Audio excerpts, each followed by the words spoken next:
भोलगोरु ज्योतिरंजन बैठक रिपोर्ट जाग्रत भारत न्यूज। पात्र रेढ़ुआ रेढ़ुआ सेवा समवाय समितिर मु जन निर्वाचित समिति सदस्य। आज आम ये आसबार मुख्य कारण है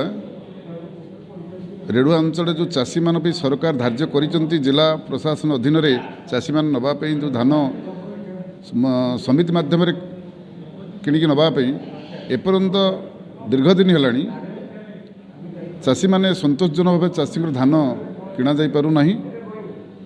10 दिन 15 दिन है बर्तमान धान रेढ़ुआ मेडिकल पड़िया 100 क्विंटल धान पड़ी रही खरा वर्षा शीत काकर खाऊँच चाषी मानकर प्रबल जनसंसर्श चली से माने प्रत्येक दिन आसी रेढ़ुआ सेवा समिति रे सदागाली करुचंती झमेला करुचंती जिला प्रशासन को कहला पर मध्य से माने ठीक भाव में टार्गेट दौना एपर्यंत जो भाव में आम सरकार आमर चाषी होती 428 जन चाषी पंजीकृत होती समुदाय 18,500 क्विंटल धान नापी चाषी पंजीकृत करिसेंती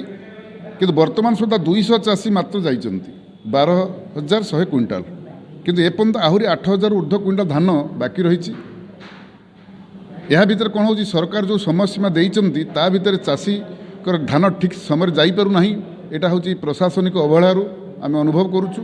परवर्ती समय बर्तमान चाषी टोकन पंजीकृत नाम कैंसल होगा जाऊँगी ए बाबद आम बारंबार जिला प्रशासन पाखे अवगत करुचु सीएस को कहूँ माननीय जिलापाल को कहूँ उपजिलापाल को कहूँ किंतु परवर्ती समय देखा जाऊँगी टार्गेट ठीक भाव जाऊना जहाँफल कि बर्तमान चाषी हंतसत होगा बसला चाषी जो भाई करज कर लोन कर चाष कर धान से गंडाक चाषी सरकार नहीं पारना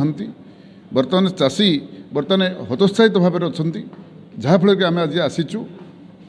जिला प्रशासन पाखे आपत्ति करुचु अभियोग करुचु जदि ठीक भाव में आमको टार्गेट न दि जाए और निर्दिष्ट समय जदि समस्त रेजिस्ट्रेशन धान न जाए ताल निश्चित भाव यह गोटे विराट गण आंदोलन आरंभ हो चाषी आसिक आम जिला प्रशासन जिला कार्यालय को घेराव करूँ एवं आवश्यक बोले जहाँ दरकार आम दरकार पड़े चाषी ये आत्माहुति देवु एवं सरकार पाखे आम सरकार ये संपूर्ण भाव दायी रही। रेढ़ुआ सेवा समवाय समितिर सभापति आम समितिर 428 जन चाषी पंजीकृत करते से आज पर्यंत 200 चाषी जाइछंती 12,100 क्विंटाल धान जाइए एपर्यंत धान पड़िया पड़ी 15 दिन है मिलर देखा दर्शन ना से आम आसु आज सीएस को भेटू